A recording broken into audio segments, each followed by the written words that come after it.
Namo tassa bhagavato arahato samma sambuddhassa. Namo tassa bhagavato arahato samma sambuddhassa. Namo tassa bhagavato arahato samma sambuddhassa. Buddhang saranang gacchami, Dhammang saranang gacchami, Sanghang saranang gacchami, Dutiyampi Buddhang saranang gacchami, Dutiyampi Dhammang saranang gacchami, Dutiyampi Sanghang saranang gacchami, Tatiyampi Buddhang saranang gacchami, Tatiyampi Dhammang saranang gacchami, Tatiyampi Sanghang saranang gacchami.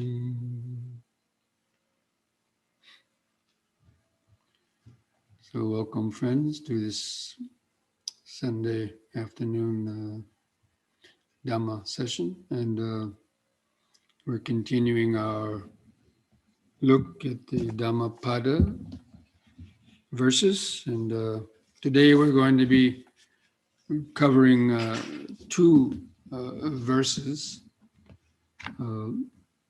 dealing with sort of opposite types of mental states, affection and anger. Now these are chapters 16 and 17 in the Dhammapada, which starts with chapter 16 and with verse 209. So I'm going to again chant the Pali first. Ayoge yunjamatanam yogasming cha ayojayam attam hitva piyagahi pihetat nuyojinam ma piyehi samaganchi apiyehi kudachanam Piyanam madasanam dukkam apiyanam chadasanam tasma piyam na kairata piyapayo hipapako ganta tesam na vidyanti yesam nati piyapiyam. So these verses actually, that was 3 verses kind of in one. Applying oneself to that which should be avoided, not applying oneself to that which should be pursued, and giving up the quest. One who goes after pleasures envies them who exert themselves. So kind of a lot in that. Applying oneself to that which should be avoided. So that means people spend a lot of energy exerting themselves, doing things that are harmful for themselves. That means applying themselves to things that should be avoided. Instead, people apply themselves and pursue things that should be avoided, like pursuing greed and sensual pleasures, applying themselves to anger, and of course to the ego boosting and gratification and so on. So people spend a lot of effort doing that. And then they're not applying themselves to that which should be pursued, like cultivating Sila, Samadhi, and Panya, like cultivating the Dhamma. So they don't apply themselves to that, like following the precepts by developing concentration and mindfulness and wisdom.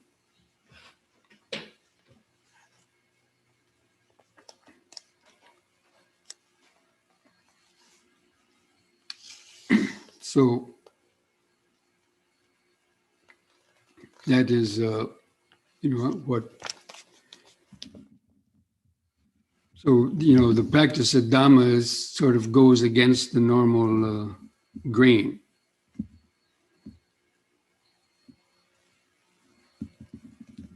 Then the next verse is, consort not with those that are dear, never with those that are not dear. Not seeing those that are dear and seeing those that are not dear are both painful. Now, a lot of people, when they hear these verses, of course, they don't like it, and they think it's very negative and so on. But again, these verses have a deep meaning, and we'll see that in some of the next verses as well.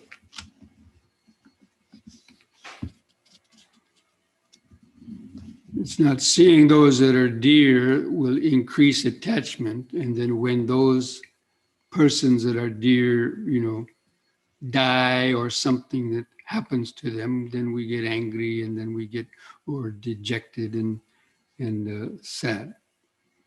And then seeing those who are not dear, that means seeing people who we don't like, then it directly causes this kind of painful states.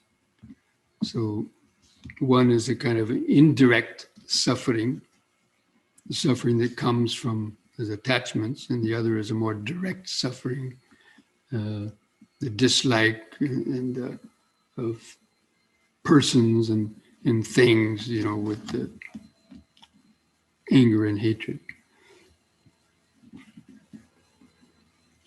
And this third verse, hence, because of that, hold nothing dear, for separation from those that are dear is painful,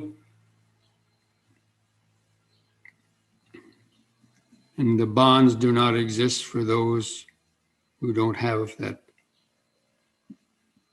attachment, whether they're dear or not, one who's developed equanimity. So you don't grieve for people that passed away, and you don't be happy that for people that you might have hated and glad they're dead. Overcoming both of those. Again, the Buddha is talking about the deepest levels of mental purification. So there's a story behind this. There was a young boy who was beloved by his parents, but he became a monk without their approval. Now, normally you have to get the approval of the parents to become a monk, so I don't know how he did become a monk without their approval. But in spite of that, later the parents must have overcome their aversion, because they also became monks and nuns, this person's parents.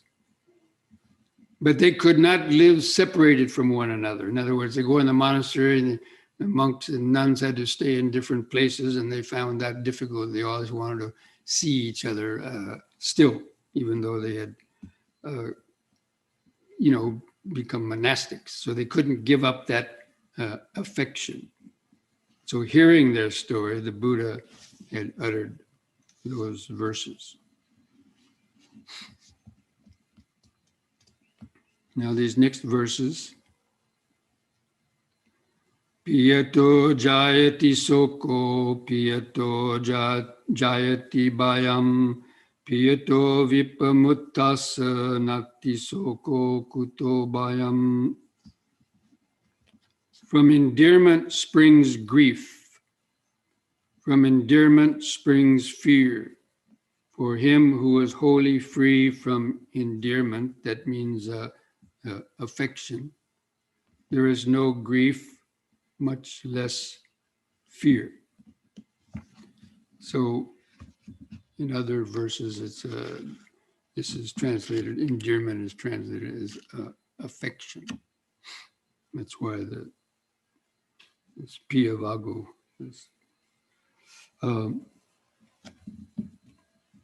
So, of course, when people change and die or something happens to those we have affection for, then we, grieve and about it or suffer by that in different ways.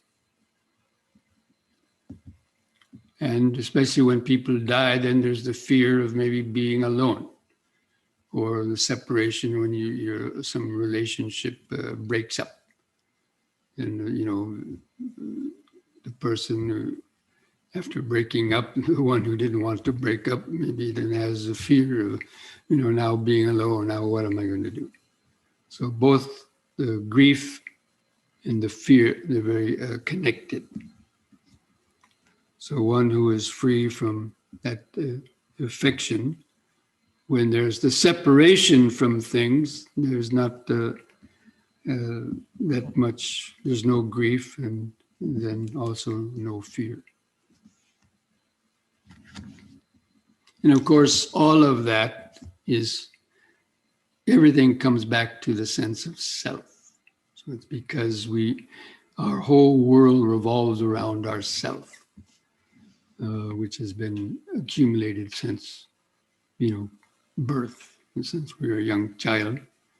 Everything revolves around ourself. You are the center of your parents' attention. So for many years, I had all this attention shown to you by the parents and maybe the grandparents. So this idea of you being the center of attention and being this, getting what you want, at least for a lot of people, that was like that. And then you're thrown out into the world where you don't get so much attention like that. Then it's hard for people to transition. People who cannot make that transition and are still living in a more like childless state and clinging on to these things, they're the ones that have difficulty, find difficulty, later in life. And there's a story behind this one also, this grieving over the Visakha, who was a rich benefactor of the Buddha, this lady disciple Visakha. She lost a beloved granddaughter. So this person had some granddaughters, and naturally she loved her granddaughter. So she lost her granddaughter. And she visited the Buddha to get some consoling her.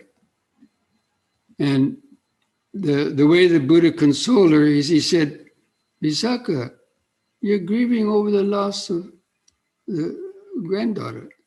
Now, in so many lives, everybody has been your granddaughter, your daughter or granddaughter in different times. Are you going to grieve for all of them? And then this Visakha kind of thought about it and said, oh my gosh, if I had to, I'd be grieving every day, right? If I had to grieve for everybody. So she was able to get some insight into that.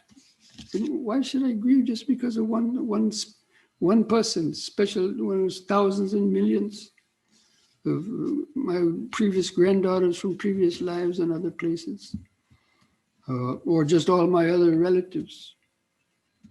So that kind of reflection helped. That's the way the Buddha taught, he gave kind of examples like that. And that was enough to help, kind of just shift the person's perception about that and, let go of some of that grief.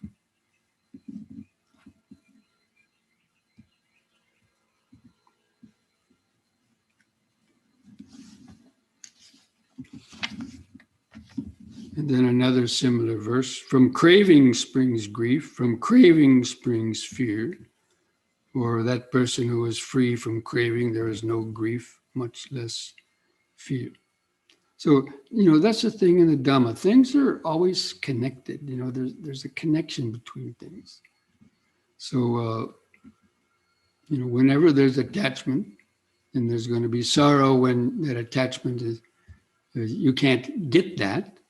And there'll be a fear of, oh, what am I going to, my whole life has revolved around my attachments. Now, what am I going to do? I've lost my house. I've lost my friend, and then fear, because it's like, the rug underneath you is being kind of pulled out, and then, everything that was familiar is now changing, and it's difficult for people to, to be able to deal with that. Unless, of course, you have fortified the mind with the Dhamma.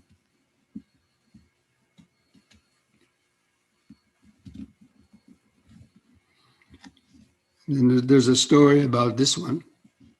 There was a Brahmin who plowed his field, and the Buddha used to go from where he was staying. He used to walk by these fields on his way to the village to collect alms or just out for some walk. So he used to see this Brahmin out plowing his fields, getting his fields ready for planting rice or other things. And then one day, this Brahmin told him, "Oh, when I reap my crop, when I harvest my rice, I'm going to invite you for a good meal of, they give you the first rice from that new crop, some nice, delicious milk rice or something." And but unfortunately, a storm came up and destroyed that Brahmin's crop of rice. And the Brahmin was then sorry and that he had to break his promise to the Buddha, that now he had no fresh rice to offer the Buddha. So the Buddha visited him and consoled him and spoke on the nature of craving and attachment. Even if it was attachment to the Buddha, he had a lot of respect for the Buddha, and then he had his heart set right on offering this new rice to the Buddha, and now he had nothing to offer. So even the Buddha wasn't attached. Oh, and now I'm not going to get any new rice. The Buddha didn't have any thoughts like that. Okay.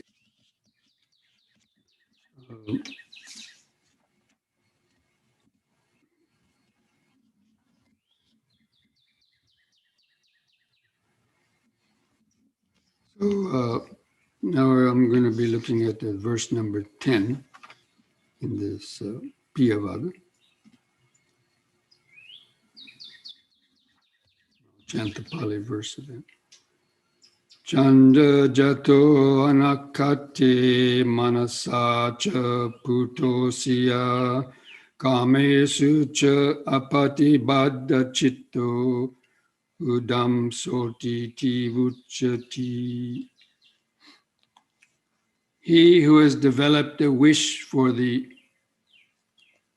deathless state, that means nibbana, whoever has a wish to attain that state of the end of suffering, he whose mind is thrilled with the three fruits, that means thinks upon the fruits of attaining the stream winning, once returning, never returning.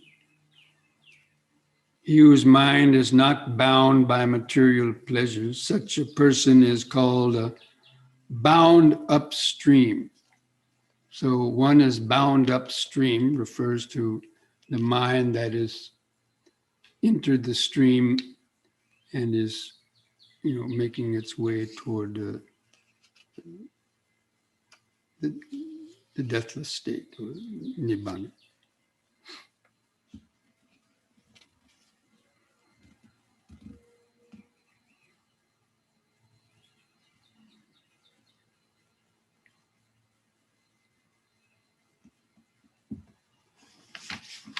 Uh,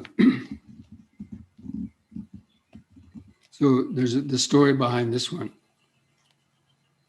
There was one preceptor, that means there was one senior monk who had some disciples. And these monks asked their preceptor, their teacher, who was an anagami,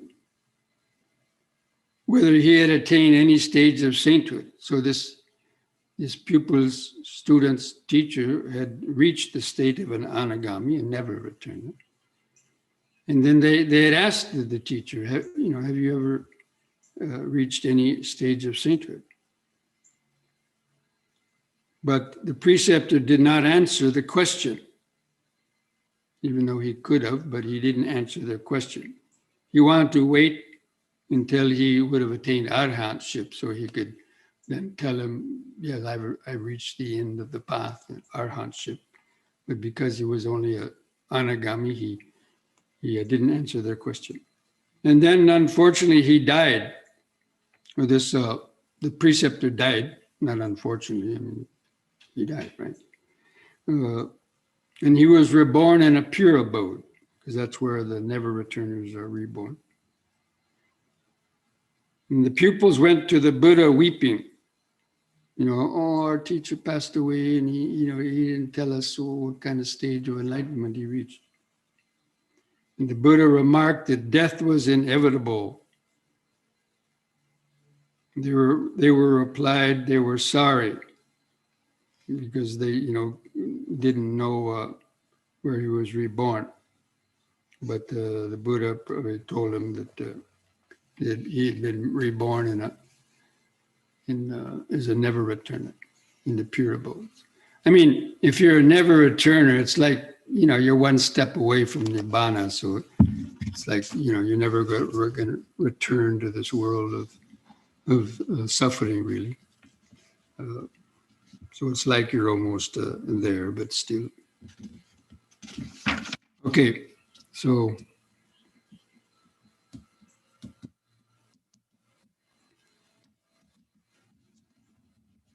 now we're going to go on to chapter 17. But first of all, maybe does anybody have any questions about anything that we just read in this Piyavaga? Let's see if there's any.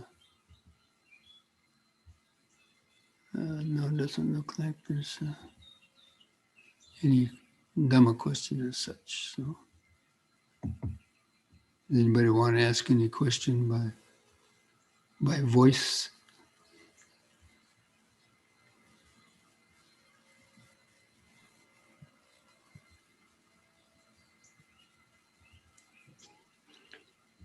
Bhante, I have a question on that. Yes, Nisanka, ask a question. The feeling of, for losing somebody that is close to you, isn't it a natural feeling that is there? I mean, which is natural for all humans. So I know these are in the scriptures that what you said is the Visakha story. But the Buddha usually is, not usually, all the time, he's very compassionate person. That's why he stayed in as a taking oath, or taking the reason of becoming the next Buddha from and went through so many samsaric lifetimes for the compassion of all beings. So it is said like that, but I'm sure when the Buddha had, well, I don't know, of course, but with that compassion he had, he would have been very careful of what he said to Visakha. Visakha being a very big disciple and of the Buddha. Would he have said it like that so directly? Because the Buddha could The Buddha had the power to know another person's mind. And so he also knew what that person's mind needed to wake up out of whatever sort of delusion or attachment they had been in. And there's so many examples. So many of the examples we read in the sutras and Dhammapada verses are exactly about that. And so the Buddha knew that that's what she needed to hear. And in fact, that was, because when the Buddha then gave that example, are you going to grieve and cry for every single person in the world? It helped to kind of, wake her up. So that's the power of the Buddha's mind. So the Buddha was doing that out of compassion, and he wouldn't, so many examples like with the Kisa Gotami and the mustard seed story and Patachara, all of those, the Buddha knew that they needed to hear this to wake up. And they did. And they woke up from that. And it's, even in my own case, when I took my first meditation course in Nepal, hearing the Dhamma for the first time, and that was also shocking about, hearing about the ego and the suffering and the greed, hatred, and delusion, and I could see it in myself from the past months and years that I've been traveling, maybe I didn't want to hear it, but that's what I needed to hear. And I looked at that, and that, that woke me up out of at least to a certain degree, out of a lot of that delusion. So, the Buddha does that out of compassion, but for an ordinary person, they might not think it's very compassionate, directly confronting a person's defilements. Okay, let's go on to chapter 17, the chapter on anger. So again, this is kind of the opposite of the affection, attachment we have to things, is we have anger for certain people. Anybody who threatens our attachment or threatens our ego, then anger arises. Because the ego feels threatened, either directly by a person telling you, oh, you're stupid, you never amount to nothing, and then they get hurt, or saying something negative about your friends, or threatening the objects of your attachment. Again, everything comes back to the ego. Anyway, so I'm going to read this verse. Kodam jahe vipajakeyamanam sanyojanam sabbam atikameya tam namarupasming asajjamanam akinchanam nanupatanti dukkha. One should give up anger. One should abandon pride. One should overcome all fetters.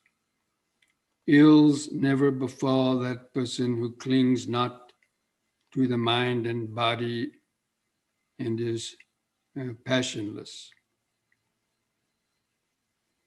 So, here the Buddha is saying, one should give up anger, one should give up pride, one should overcome all fetters. And, the average person hearing that, it's like a tidal wave coming at them. And it's, oh, but my God, how can I do that? And so, the average person is, and of course, these things, he's saying they should, but not that they necessarily will, and not necessarily very quickly.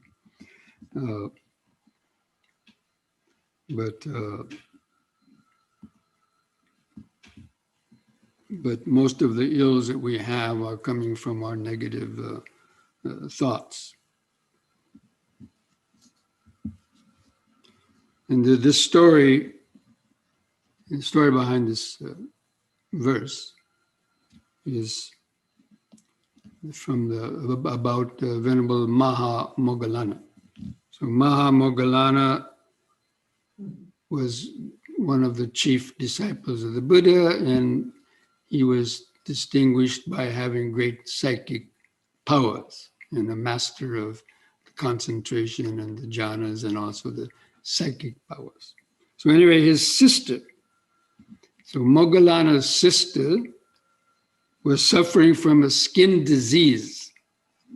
So she had some kind of skin disease. She probably didn't know what the cause of that was. And so Moggallana advised his sister, she must have had some means, because he advised her sister that she should go and build a preaching hall in one of the monasteries, or an assembly hall, to make merit for the Sangha. And after doing that, she recovered from the disease. And then the Buddha attributed her skin disease to anger and uttered this verse. So it shows that the mind and our negative thoughts can affect the body. And there's some other verses, and when dealing with karma, that people who are angry, they'll be kind of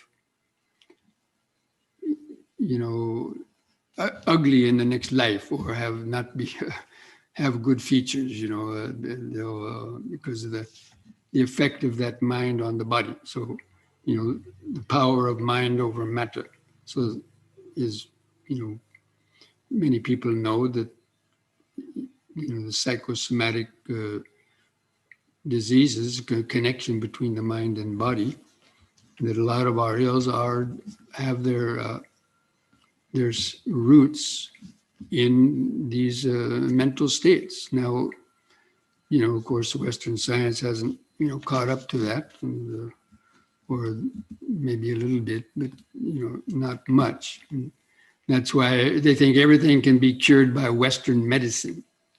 And they don't give much importance to purifying the mind as being the ultimate source of these problems.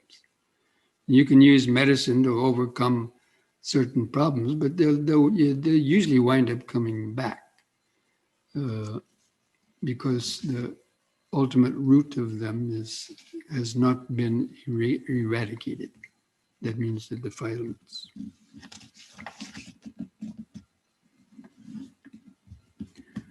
This next verse, I'll chant the Pali. Yove upatitam kodam ratam bantam vadaraye tammaham sarating brumi rasmi gaho itaro jano. Whoever checks their uprisen anger as though it were a rolling chariot, him I call a true charioteer. Other charioteers are mere rein holders. Of course, in the day, chariots were the way people got around, right? Were their cars. So he used these terms of daily life. So a charioteer, if it's going very fast, a skilled charioteer can stop the horses very quickly. And so when anger is arising in a person, if he can check that anger and knock the wind out of it so it doesn't erupt into, a really strong kind of anger or causes some negative karmic reaction, then that's who the Buddha would call a true charioteer, one who can control this chariot. So even our body and mind is, similar to, like a chariot or a car. But you have to know how to drive it. If you don't know how to drive it, it can, go too fast, crash and burn. So one has to know how to apply the brakes, has to know how to steer it and slow down. in order to, to get to the destination and to also to live. So, and anger is one of the things that probably, is the root of most of the problems in the world. We get but anger is based on attachment. So if somebody holds a different opinion about things, like, these examples that are going on in different parts of the world, even in the Middle East with, that situation, Israeli people have their point of views about what should be, and the others have their own view as what to be, and not taking any sides. But anyway, and they have their own opinions, but it's, they can't overcome it. And it's been going on for a long time. But anger is, the cause of, so many problems. So that's why being able to control that anger, but it comes from attachment. So we have to understand that.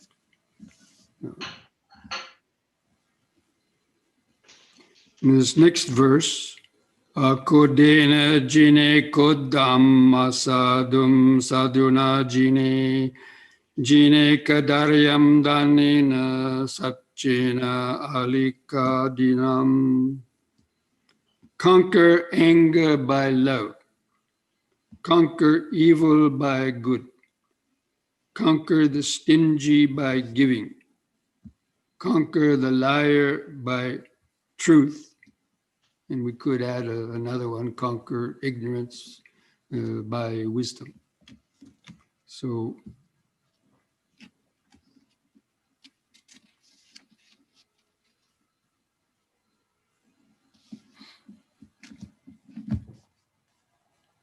the story behind this, there was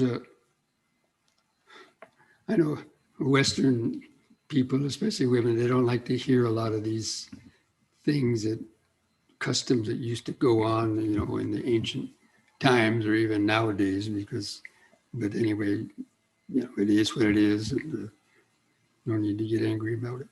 The junior mistress of a husband grew jealous of the senior mistress. So a man, maybe had several, mistresses, right?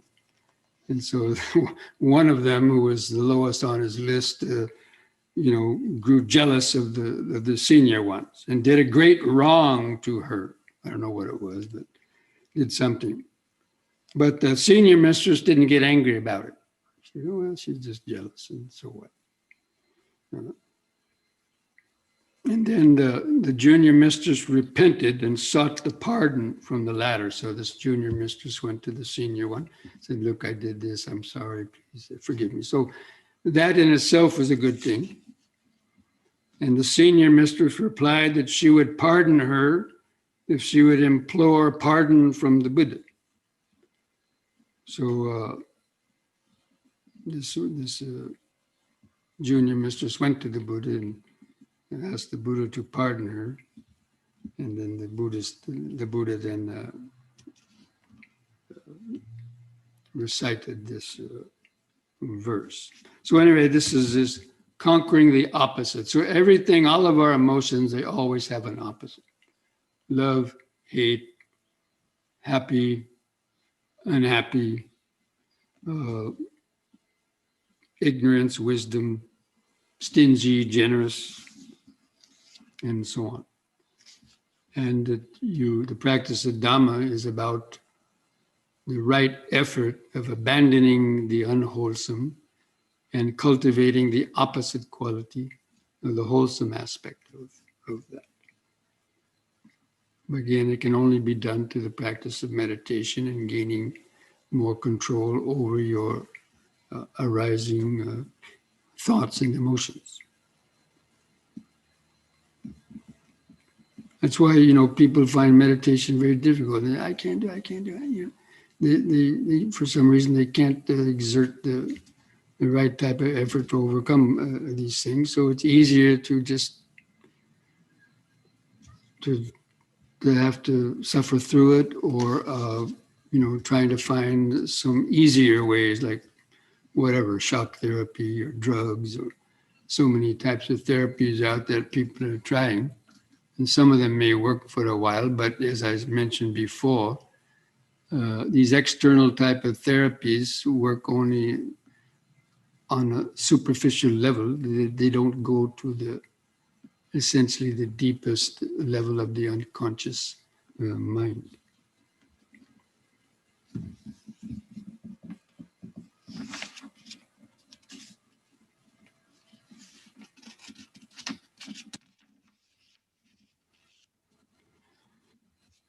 So I'm going to end this with some verses about the blame. I'm just going to read the English meaning of these verses. This, O Atula, he's speaking to somebody who's named Atula. So this, O Atula, is an old saying. It is not one of today only. It's an ancient saying. They blame those who sit silent. They blame those who speak too much. Those speaking a little bit, they also blame.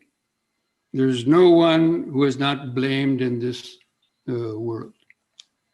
And that's one of the 8 worldly dhammas, blame, and the opposite is praise. And so, people get affected by that. When they get praised, their ego gets boosted a little bit. And then when they get blamed, their ego gets hurt. And again, it comes back to the ego. So anyway, there's no one in the world who's not blamed. So even most of all the great sages, saints, they were blamed by somebody. I mean, people blame the Buddha. Oh, the Buddha's a family breaker-upper. He takes young boys away from their families and makes them monks, and then the parents don't have any son to, get married and so on. So, even the Buddha got blamed. There never was, there never will be, nor does there exist now a person who is wholly blamed or wholly praised.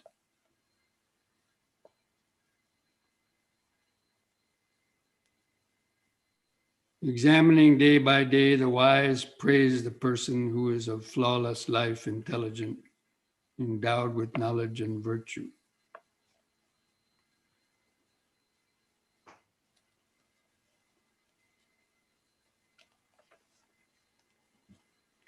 So,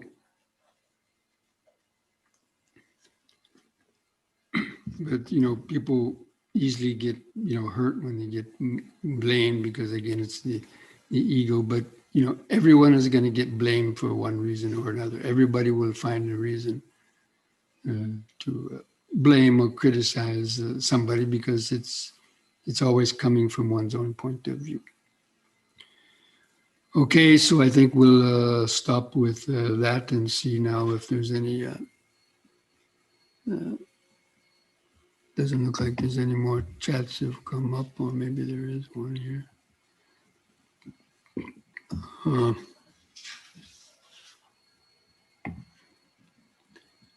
this.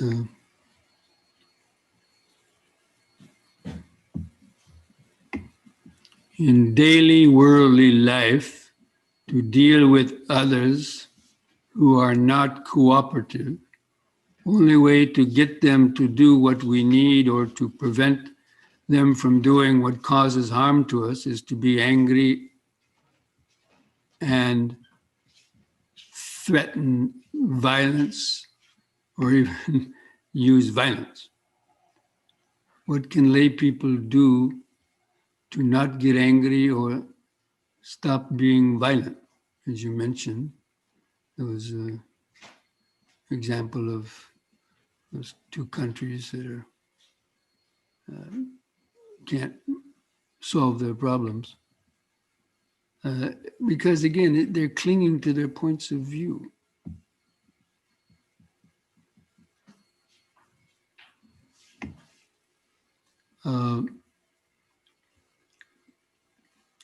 And so the only way to stop getting angry or violent, people who, and there's always going to be people who are doing that. I mean, a whole life, since you were a child, your parents told you not to do these things. You might have got angry at the parents, but they were doing it out of perhaps, compassion for you. Then, you went to school and the teachers told you, you can't do this, can't do that. Everywhere you went, people were saying, don't do this, don't do that.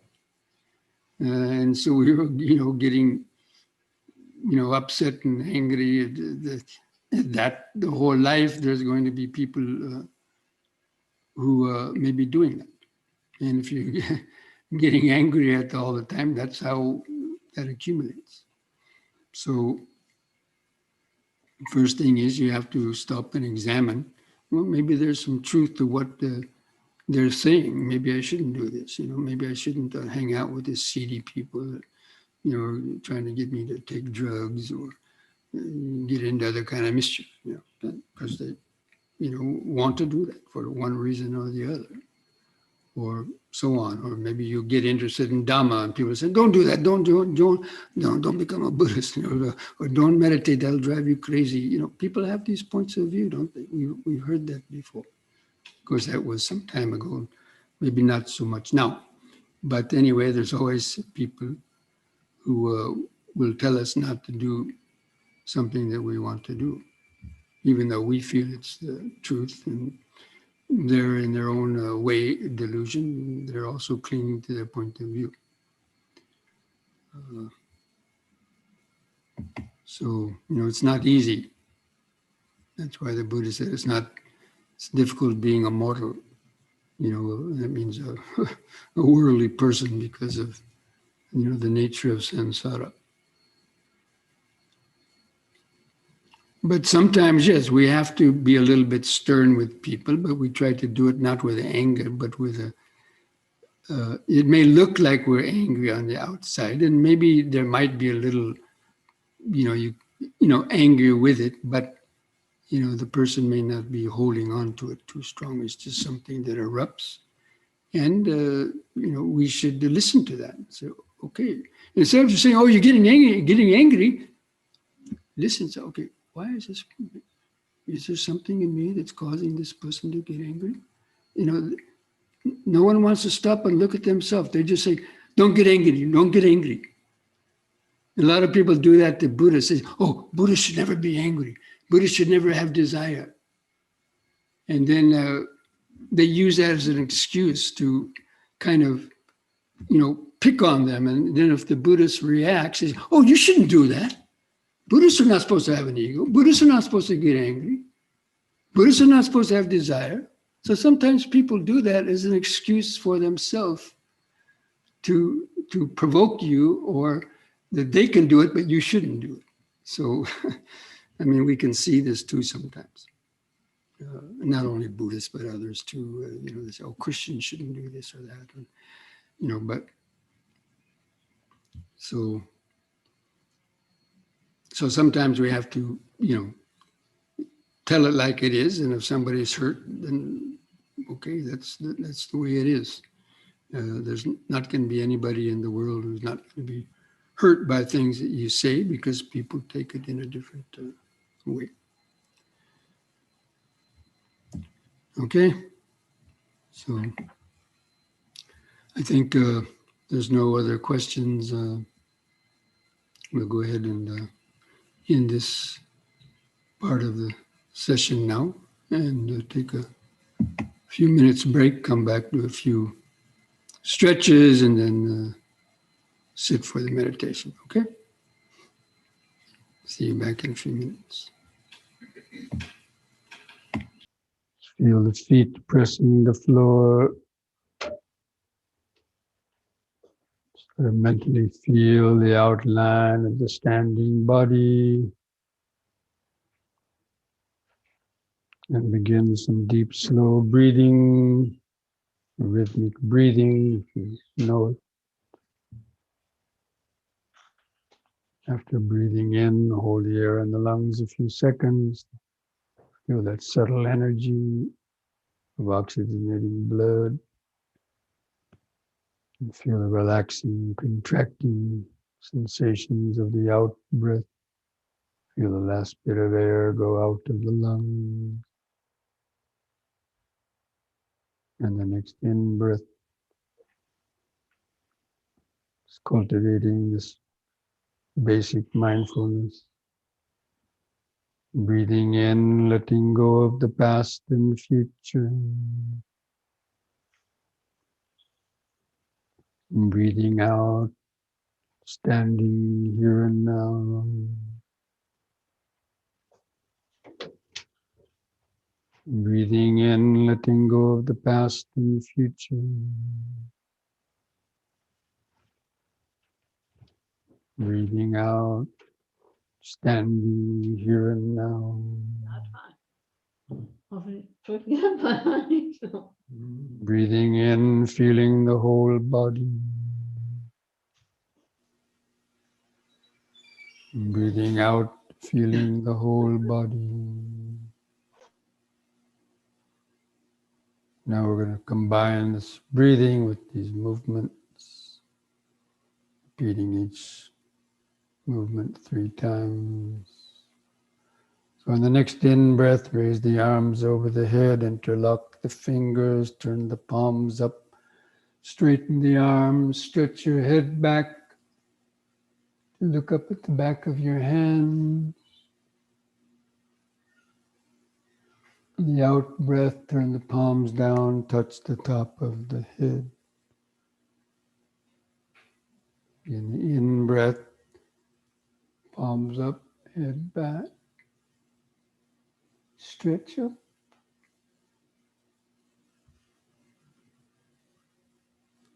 Out breath, touch the top of the head. 3rd time, try to hold that upward stretch longer. So bend backwards a little bit. Feel the sensations.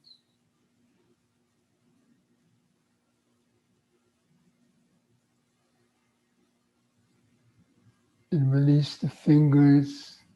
The out breath, arms back to the sides. Just relax.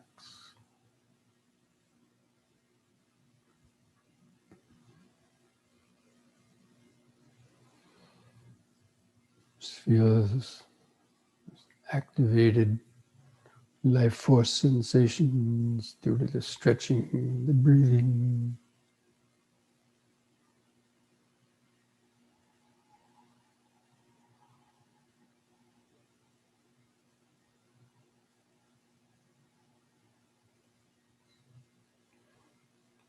Just remember standing, the present moment of the body. With the next in breath, push up on the toes and raise the arms over the head in this way, facing the hands toward each other, about 6 inches apart, and stretch. Or touch the ceiling. Out breath, come back down.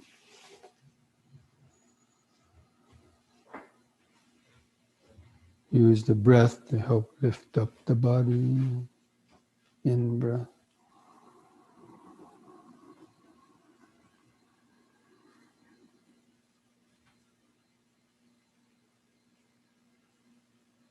Out.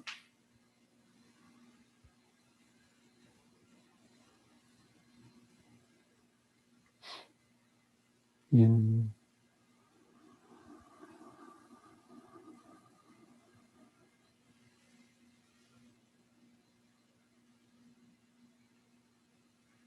Out.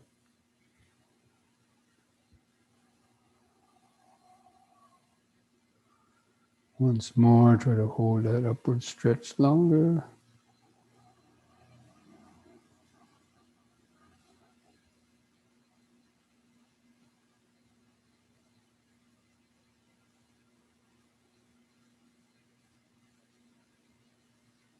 Out.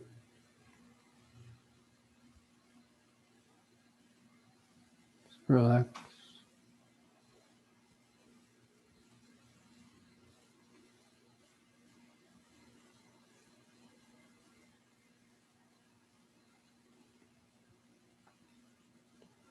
Just keep feeling the sensations in the body. We call the sensation body.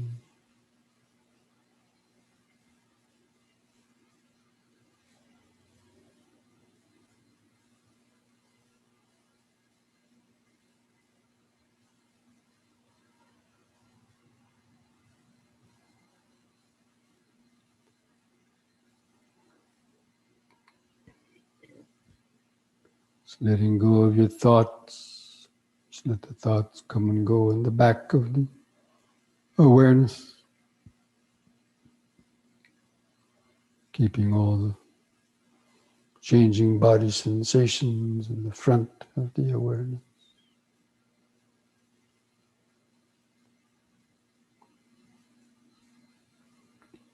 Then we'll do side bending using one arm at a time. So on an in-breath, raise the left arm up. Keep the fingers and arms straight, close to your head. The out-breath, bend over the right side. Let the bicep muscle kind of touch the side of your head. In-breath, lift up. And the same side, 2 more times. Out-breath.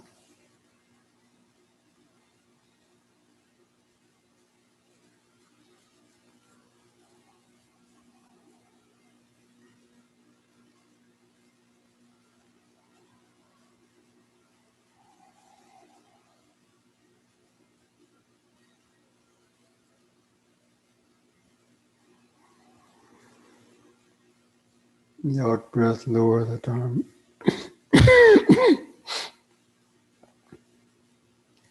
Next in-breath, raise the other arm.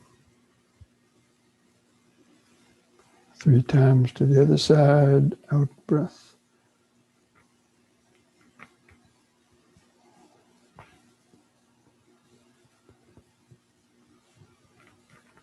In.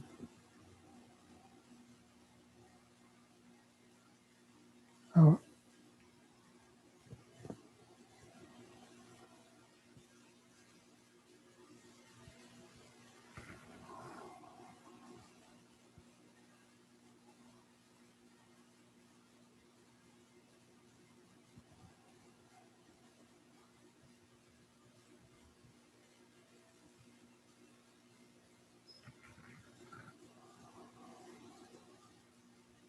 The out-breath, lower the arm. Just keep feeling the sensations, don't let the mind wander.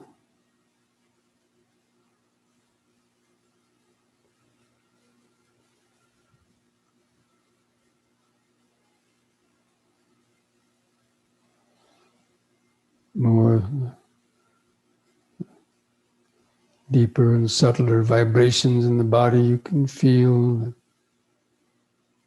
keeps the thoughts from arising.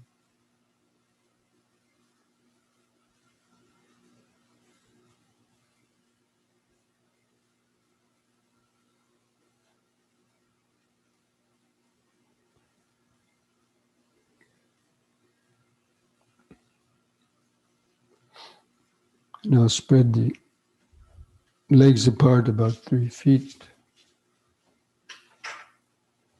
Do the twisting from right to left, holding the arms out. Breathe in.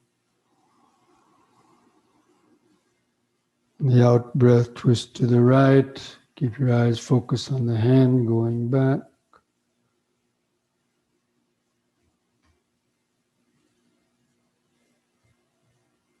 In breath, back to the front. And then to the left, out breath.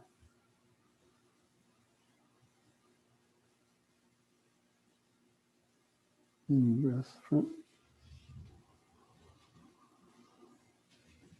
And to the right.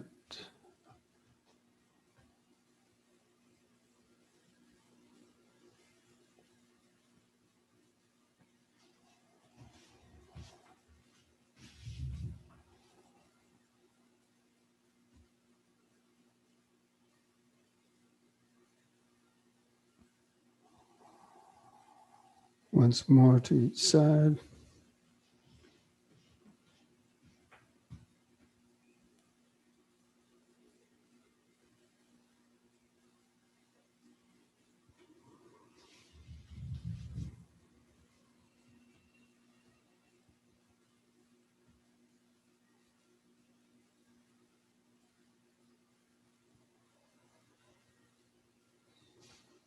Relax.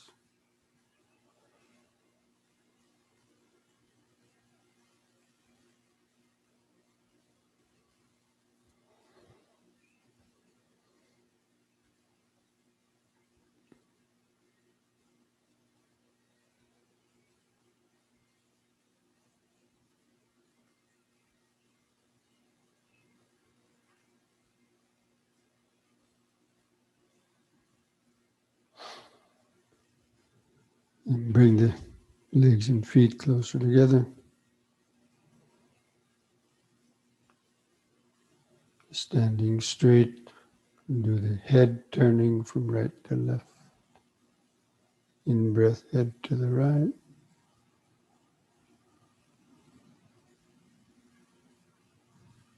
Out breath, left.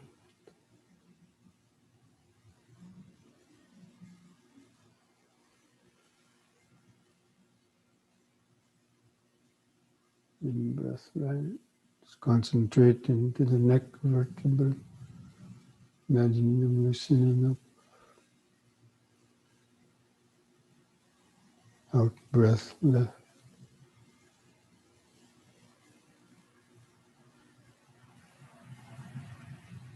Once more to each side.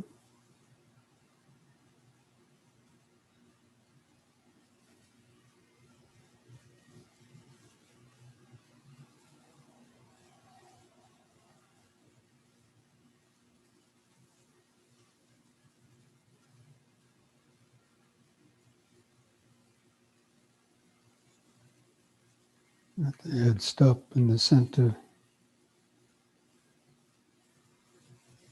Keep feeling the whole standing body.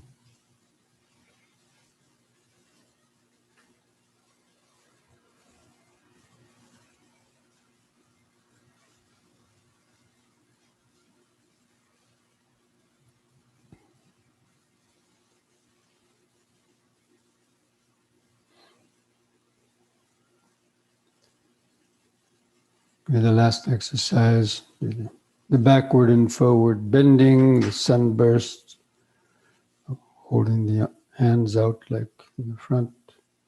Again, be careful with the back bend. Don't bend back too far the first time. So the in-breath, raise the arms up, gradually open them out to the sides, bend backwards, keep the eyes open. Look at the ceiling. Carefully lift up the in-breath, keeping the arms out to the side, out-breath. Lower the arms and hands down towards the floor. Let the bones in the lower spine stretch out, the legs straight. Begin standing up, turn the palms outward, in-breath.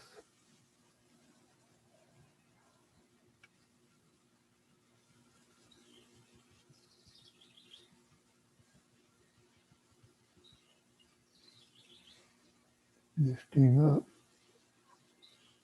out breath.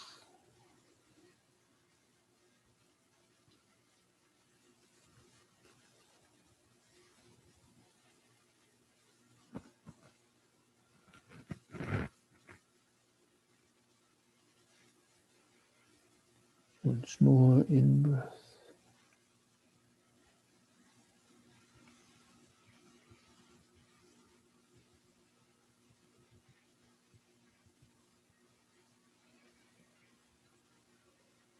Out breath.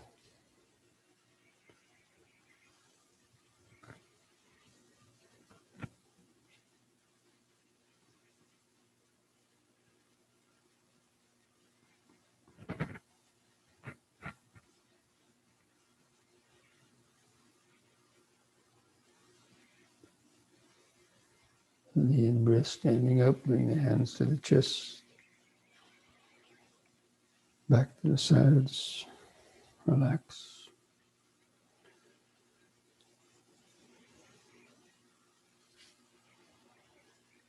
So I feel as though the whole body was washed and bathed with activated, healing, life force awareness. Life force is awareness, present moment awareness.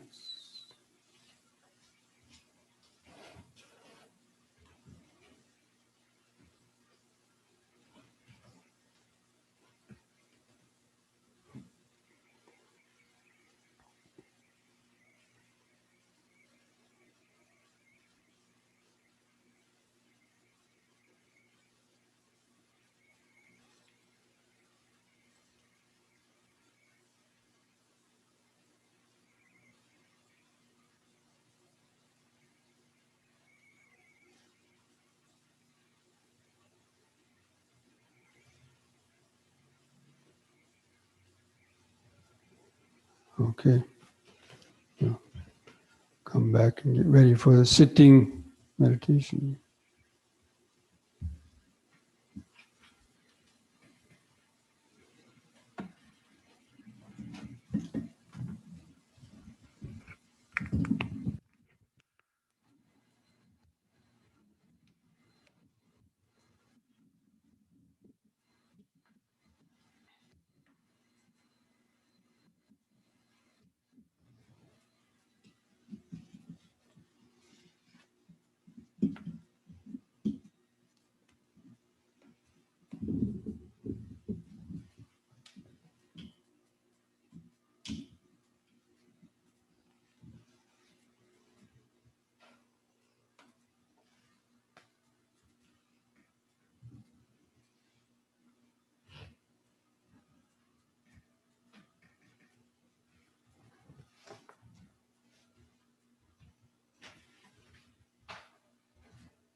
Okay, friends, go ahead and when it gets comfortable in your meditation posture,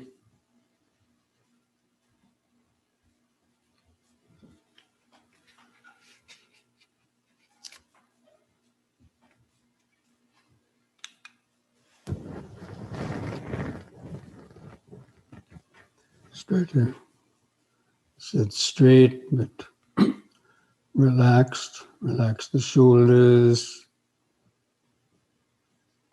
Try to feel the spinal column and the back of the head in a straight line.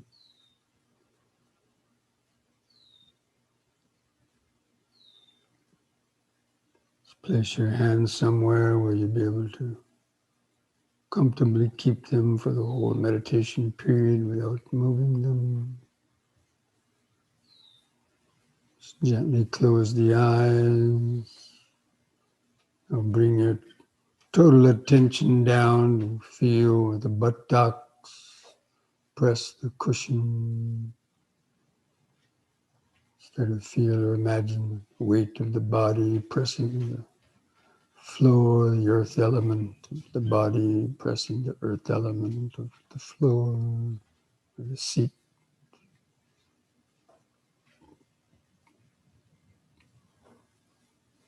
Feel the sensations, the first aggregate of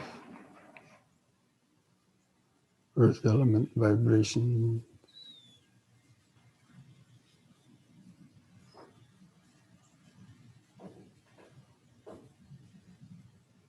Mentally feel how the legs are bent underneath,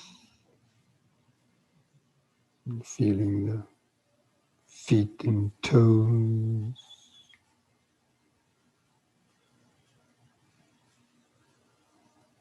Feel the sensations in the feet or toes.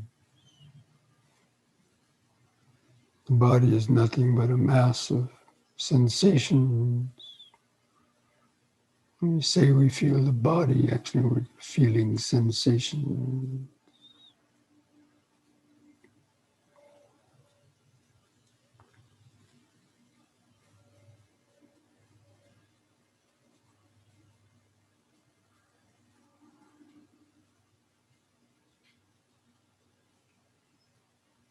Move the awareness up to feel your hands and fingers touching. Feel the subtle vibration, pulsation in the hands or fingers,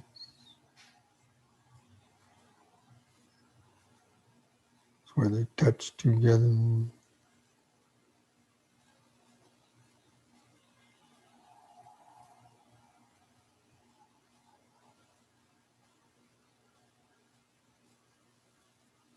The earth element in the right hand, touching the earth element in the left hand,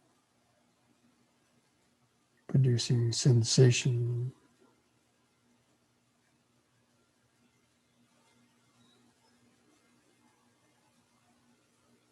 And feel the weight of the arms hanging from the shoulders. Relax the shoulders.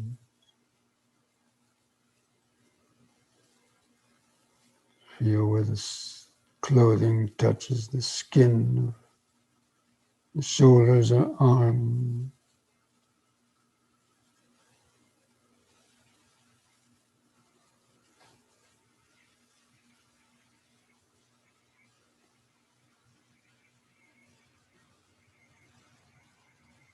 While you're doing this, also just be alert for any unpleasant sensations that pull the attention in some other parts of the body. Just let them be there in the background.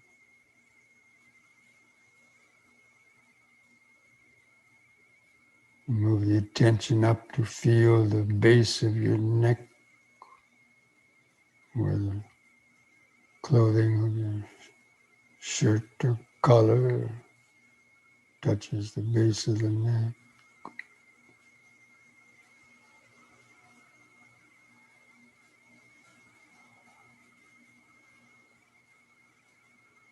Be aware of any sensations in the throat, the raspy throat, or urge to swallow or cough.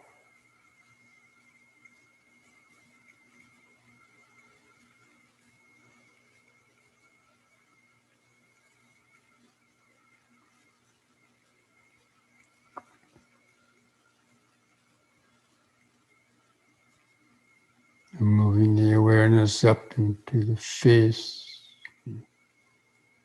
Feel your lips touching together, the upper lip touching the lower lip.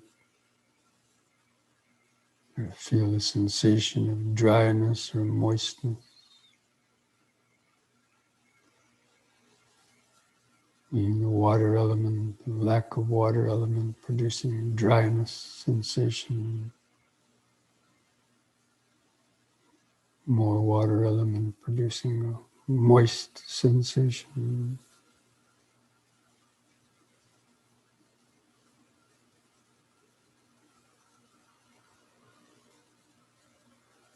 And feel the tongue laying in the mouth where it may touch some teeth.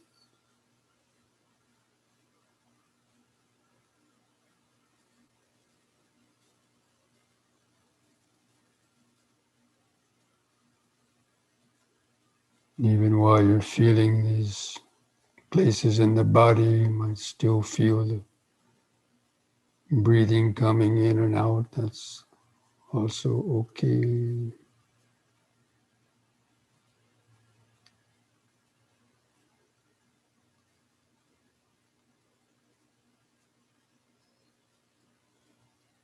And now feel the eyes and the socket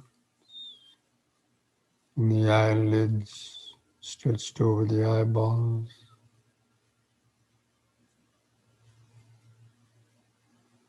And just like gaze upon the eyeballs with the gaze of inner awareness.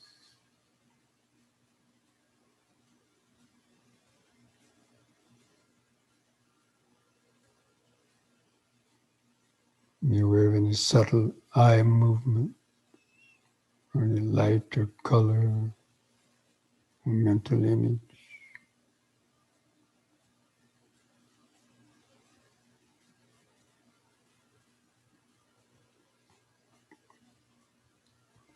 This inner awareness is like the naturally inbuilt video camera. Like you might have a video camera to videotape scenes outside. The mind has its own inner cam, like security camera, which is awareness, which is directed awareness. Like looking down a microscope. You can focus it on any place that you like.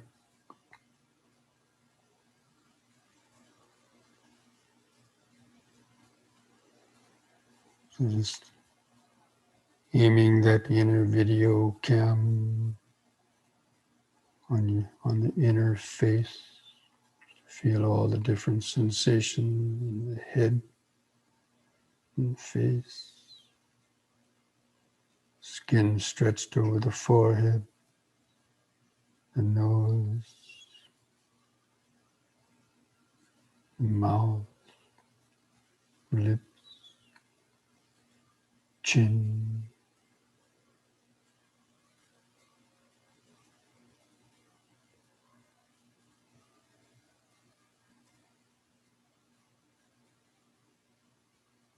And direct that video camera downwards to feel the shoulders and arms, and the chest. Feel the clothing touching the skin of the chest, stomach. Feel the hands and fingers.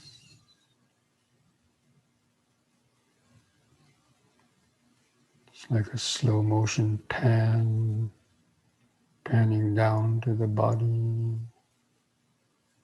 Feel the buttock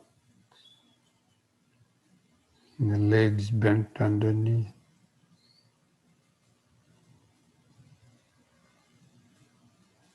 Coming down to the heels, the feet and toes.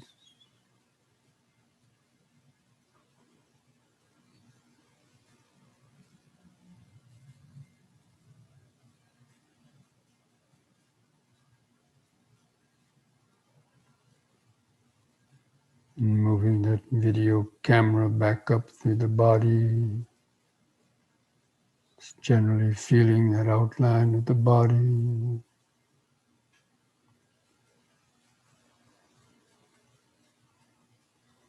Back up to that point behind the eyes. can try to just hold that outline of the sitting body in the mind's camera eye.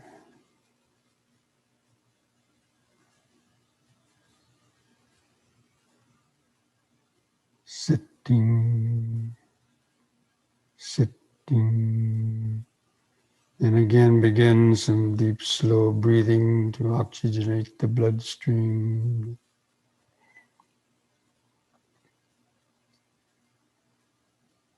After breathing in, hold the air in the lungs a few seconds, like we did in the yoga exercise. Just cultivate this basic awareness, taking a few more deep breaths. Breathing in, letting go of the past and future.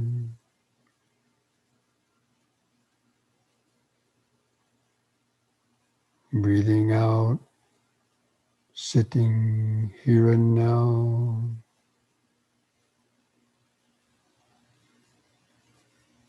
Breathing in, letting go of the past and future.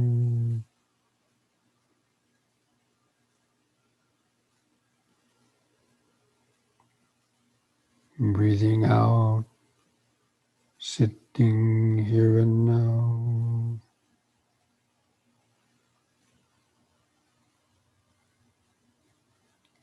Breathing in, feeling the whole body.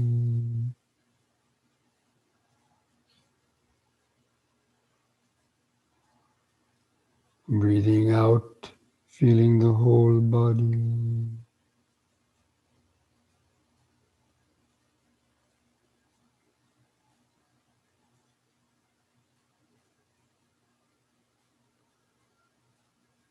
And just continue cultivating that present moment. Focused awareness on the breathing body. If you want to count the breaths from 1 to 10 on your own, you can do that.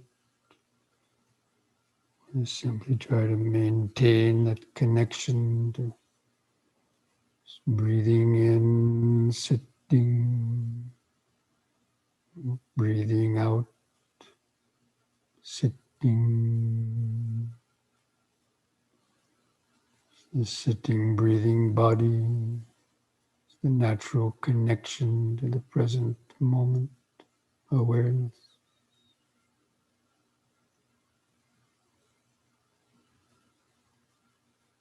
It's the mindfulness of the posture when sitting, knowing that you're sitting, and breathing in, knowing that you're breathing in, and breathing out, knowing that you're breathing out.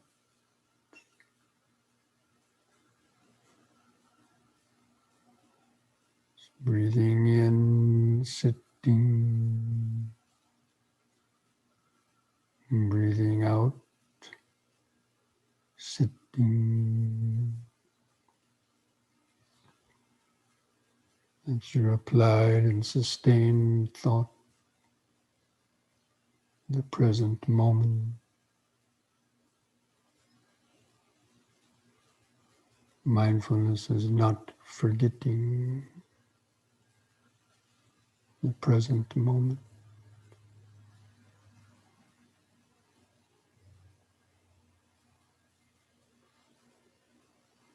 Try to get the feeling of being a scientist sitting in the laboratory, looking down the microscope.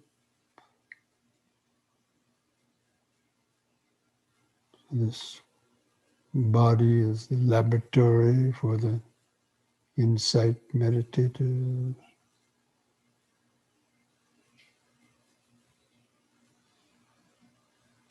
And the focused awareness is the microscope. Looking down the microscope, you feel the sensations of the breathing body. Try to feel the 4 phases of the breath cycle, the expanding in-breath, the brief pause, the contracting out-breath, and the brief pause.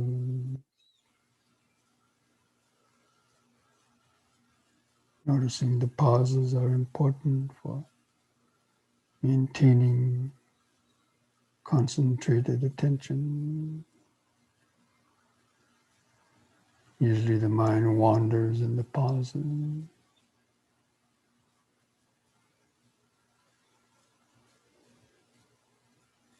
If you're aware of the pause, you'll be aware of the next in or out breath.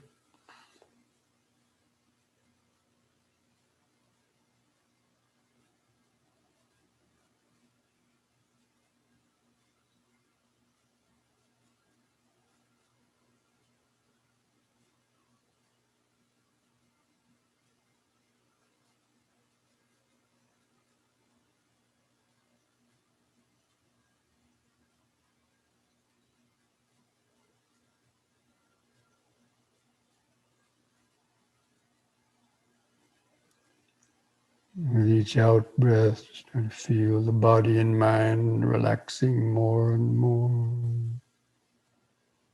into the here and now, the present moment of awareness.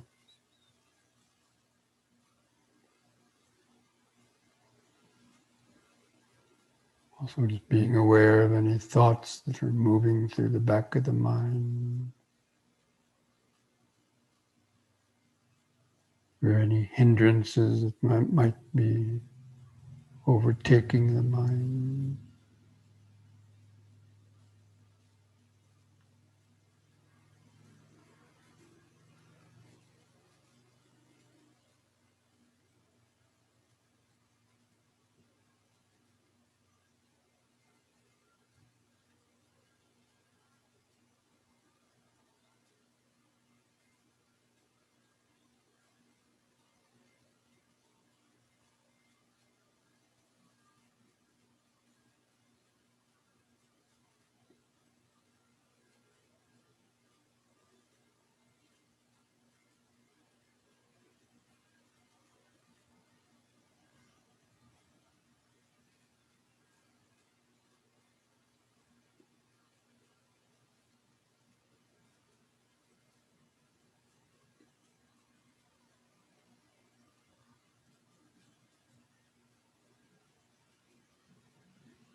Any sounds are heard wherever you are.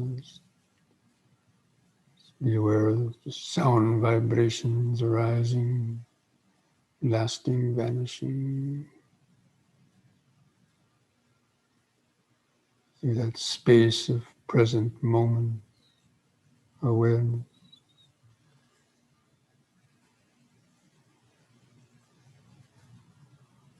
If you think about the sounds or other thoughts, just be aware of the thinking. Just let it go. Stay with the pure physical, material vibration.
Be aware of feelings, of any pleasant, painful feelings arise. Just be able to see, oh, this is a pleasant feeling. This is an unpleasant feeling. What kind of thoughts do they generate in the mind? Just let them go like bubbles.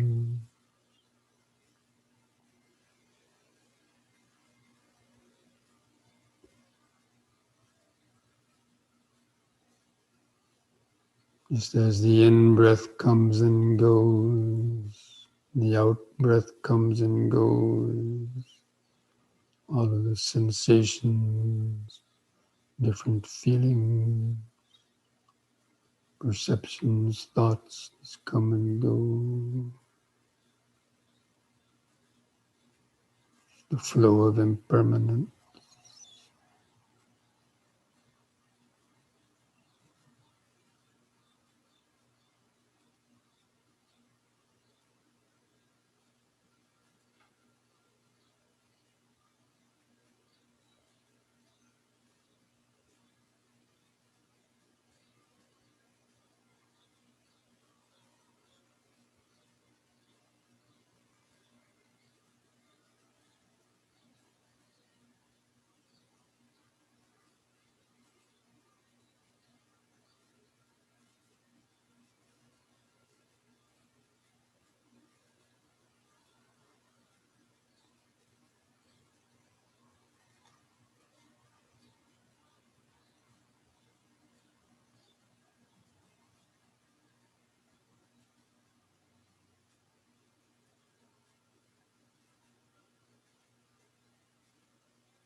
Breathing in, sitting.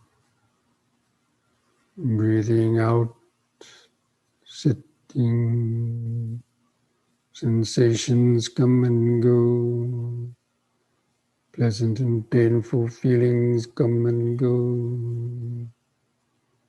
Perceptions and thoughts come and go. Thoughts of I, me, and mine come and go into consciousness. These are all just a continuous flow of change and impermanence of the five aggregates, the space of awareness.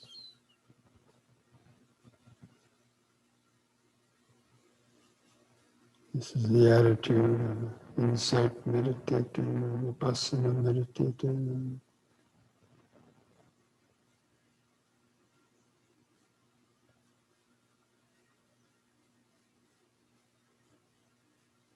Just keep bringing the mind back to reground, center the flow of awareness.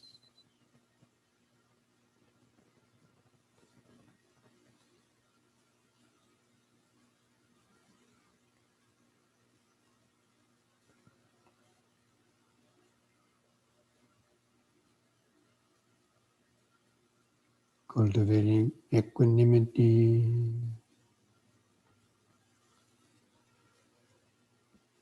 towards all the opposite conditions, pleasure, pain, gain, loss, sadness, joy,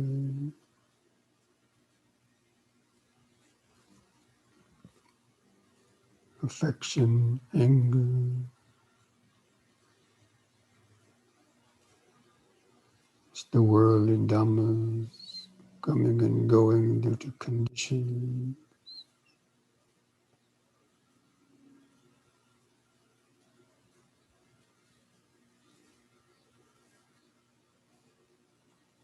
Only the space of awareness doesn't change.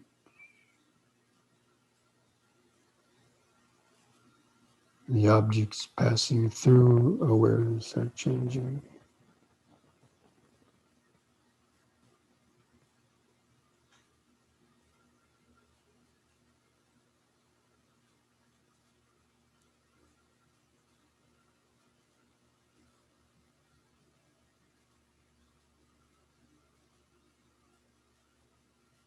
And if you can, just let that remaining little bit of the I, me, or mine consciousness fade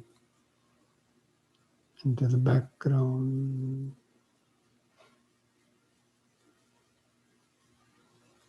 Just let go of the known, let go of the knower.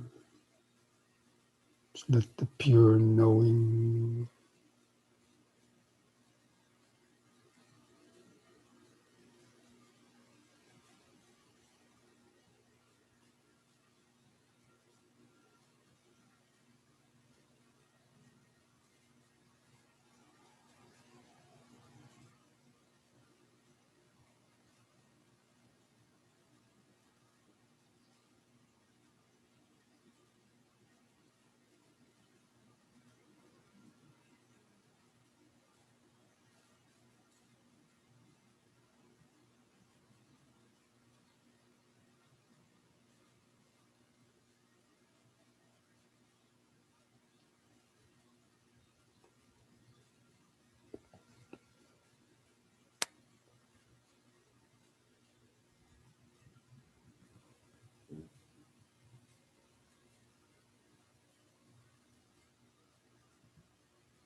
What perception comes through the field of attention based on that sound vibration.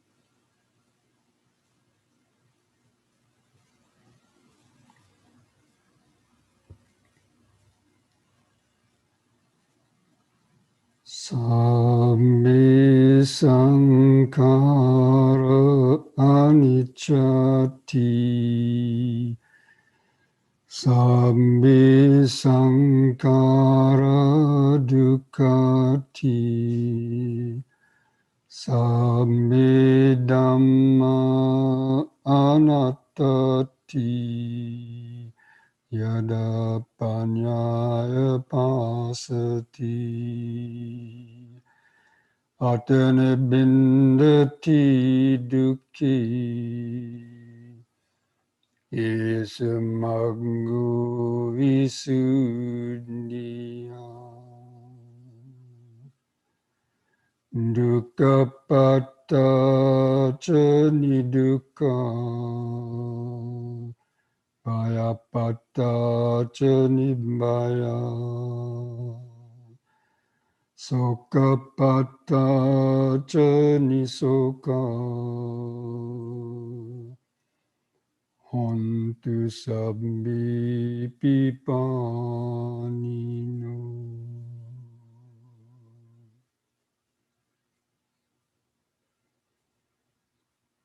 All conditioned things, these five aggregates of the body, mind, and world are impermanent. They arise, last a moment, and vanish. And all these impermanent things of tightly clung to with ignorance bring stress and suffering. And all the conditioned dhammas as well as the unconditioned deathless state without any owner or controller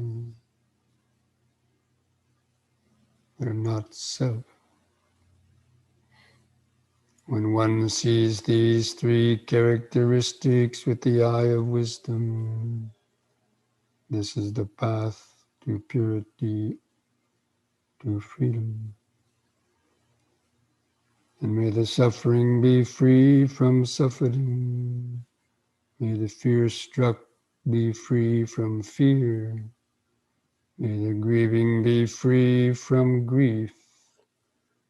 In this way, may all beings live with mindfulness and wisdom. And thus spoke the Buddha.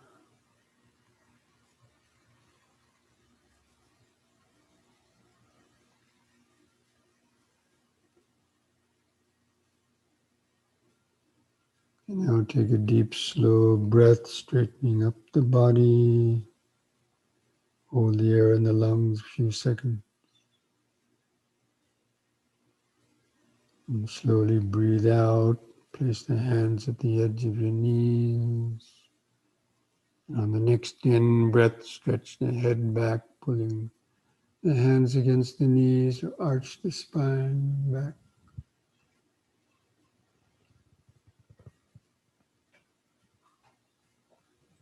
And lift the head up on an in-breath, and on the out-breath, press the chin to the top of the chest. To stretch the neck vertebrae.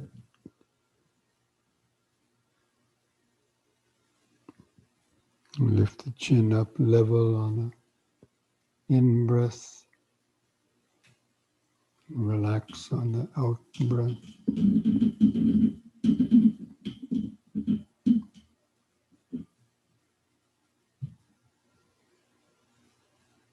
Just keep feeling the body.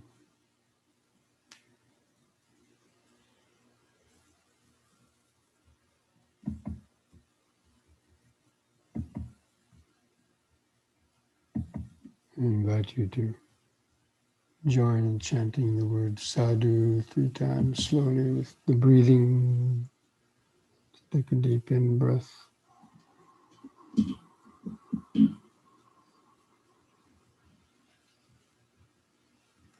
Sadhu.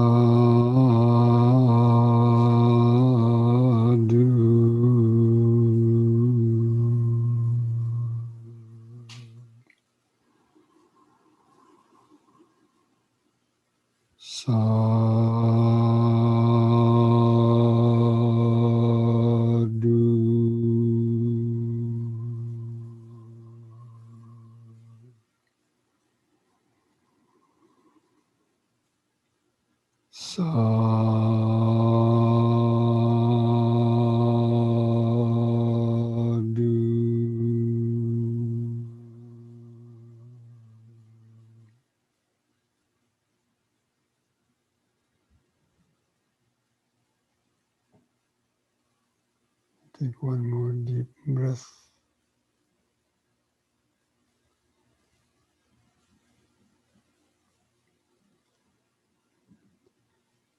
And open the eyes, put a smile on your face.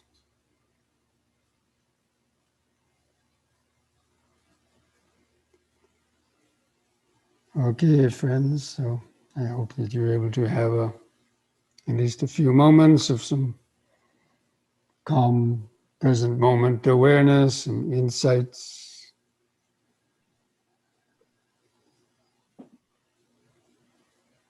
And so, again, this Wednesday, we won't be having the Wednesday evening Sutta study.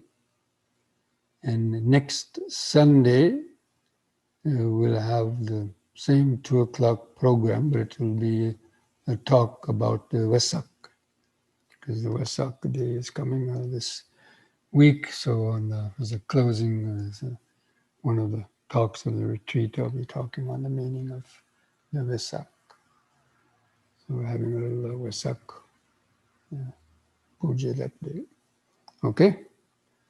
So during this week, being almost the week of Vesak, try to do a little extra meditation, try to do a few more M&Ms during the day.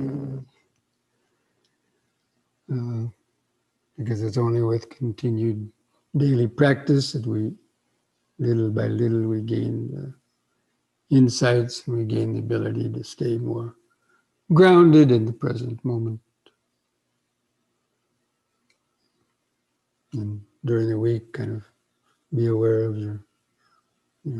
the power of the affection in the mind, affection and anger, and learning how to develop a more equanimity towards those objects that bring us affection or anger.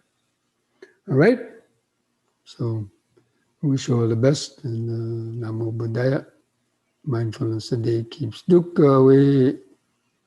Sutta a day keeps delusion away. In the present moment, awareness is always just beneath your nose. All right? Okay. Thank you, Bhante. Next time. Thank you, Bhante. Tarvan Saranai. Thank you, Bhante. Thank you, Bhante. Everyone, Welcome. Bhante.